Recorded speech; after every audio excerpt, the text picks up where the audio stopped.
دے گا اور سب کو اپنی گرفت میں دبوچ لے گا.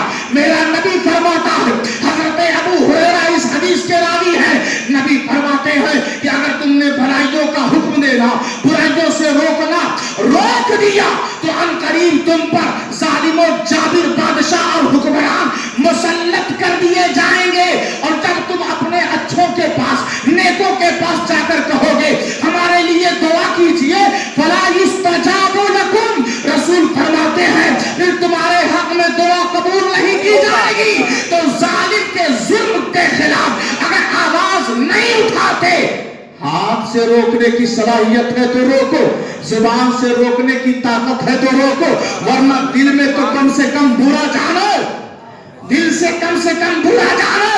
اگر کوئی نماز نہیں پڑھتا تو دل سے تو برا جانو, مسجد میں آ کر تو بتاؤ کہ ہم بے نمازیوں کے ساتھ نہیں, نمازیوں کے ساتھ ہیں, ہم ظالموں کے ساتھ نہیں, مظلوموں کے ساتھ ہیں, ہم یزیدیوں کے ساتھ نہیں, حسینیوں کے ساتھ ہیں. تو یہ طرز دکھانا پڑتا ہے. اللہ کے رسول فرماتے ہیں اگر تم نے بھلائیوں پر اور برائیوں کے خلاف کام کرنا بند کر دیا تو تم پر برے لوگ مسلط کر دیے جائیں گے. اور جب کہو گے دعا کریے نا میرے لیے, دعا کریے نا میرے لیے, تو اللہ فرما رہا ہے کہ پھر تمہارے حق میں اچھوں کی دعا بھی قبول نہیں کی جائے گی, رد کر دی جائے گی. تو حضرت زید نے تلوار چلا کر دشمنوں اور نافرمانوں کے خلاف یہ ثابت کر دیا کہ ان کا تعلق ظالموں کے ساتھ نہیں, مظلوموں کے ساتھ ہے. ان کی رگوں میں خون, حضرت زید کی رگوں میں خون, حضرت عابد بیمار کی کی رگوں میں خون, حضرت امام محمد کی رگوں میں خون, امام جعفر صادق کی رگوں میں خون, کسی اور کا نہیں, مظلوم اعظم امام حسین کا خون موجود ہے. نعرہ تکبیر.